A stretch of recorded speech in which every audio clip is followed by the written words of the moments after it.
ভোর থেকে রাজধানী সহ দেশের বিভিন্ন জায়গায় শুরু হয়েছে বৃষ্টি।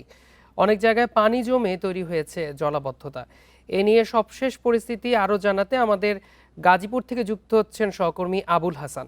আবুল হাসান, টানা বৃষ্টিতে গাজীপুরে বর্তমান পরিস্থিতি কি এবং জানাবেন কেমন জলাবদ্ধতা সৃষ্টি হয়েছে?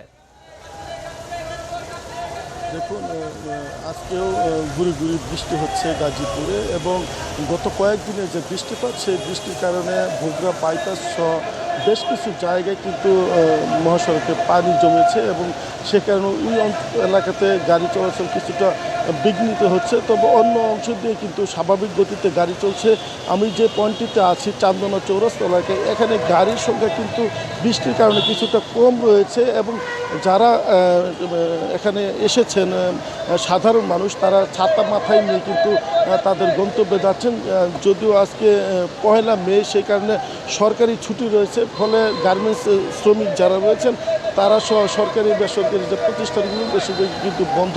ফলে মহাসড়কে স্বাভাবিকের তুলনায় কিছুটা লোক সংখ্যা কম রয়েছে এবং গাড়ির সংখ্যা কম রয়েছে এবং যেই অটোরিকশা বা হালকা যানবাহনগুলো আমরা সাধারণত দেখি প্রচুর পরিমাণ চলাচল করে, সেই সংখ্যাও কিন্তু আজকে কম এবং যারাই বের হচ্ছেন তারা কিন্তু বৃষ্টি যে দুর্ভোগ সেটি মাথায় নিয়েই তারা কিন্তু তাদের গন্তব্যে যাচ্ছেন। অনেকে ছাতা ব্যবহার করছেন এবং এখানে আমরা যে চিত্রটি দেখতে পাচ্ছি যে এখানে শ্রমজীবী মানুষ কাজের সন্ধানে এসেছেন, তারা অপেক্ষমান আছেন।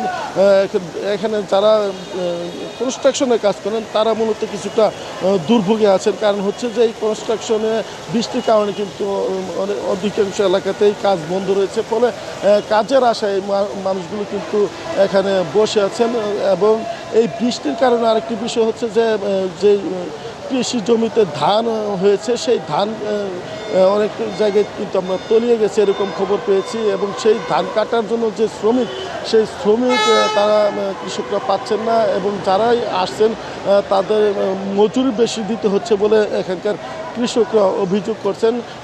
এবং এই যে বৃষ্টিপাত, সেই বৃষ্টিপাতের কারণে যে স্বাভাবিক যে জীবনযাত্রা সেটি কিছুটা বিঘ্ন ঘটছে এবং যারা সাধারণ মানুষ তারা কিন্তু খেটে খাওয়া মানুষ, তারা কিছুটা দুর্ভোগে রয়েছেন এবং এই বৃষ্টিতে মহাসড়কে পানি জমলো, কিছুটা দুর্ভোগের সৃষ্টি হলো। অন্য অংশ দিয়ে কিন্তু গাড়ি চলাচল করছে এবং সিটি কর্পোরেশন বলছে যে জলাবদ্ধতা নিরসনের জন্য তারা তৎপর রয়েছেন এবং যেখানে পানি জমছে সিটি কর্পোরেশনের লোকজন কিছুক্ষণ বৃষ্টি থামলে সেই পানি অপারেশনের জন্য কাজ করছেন বলে আমরা জানতে পেরেছি। এই ছিল গাজীপুরের সর্বশেষ পরিস্থিতি বৃষ্টিপাতে।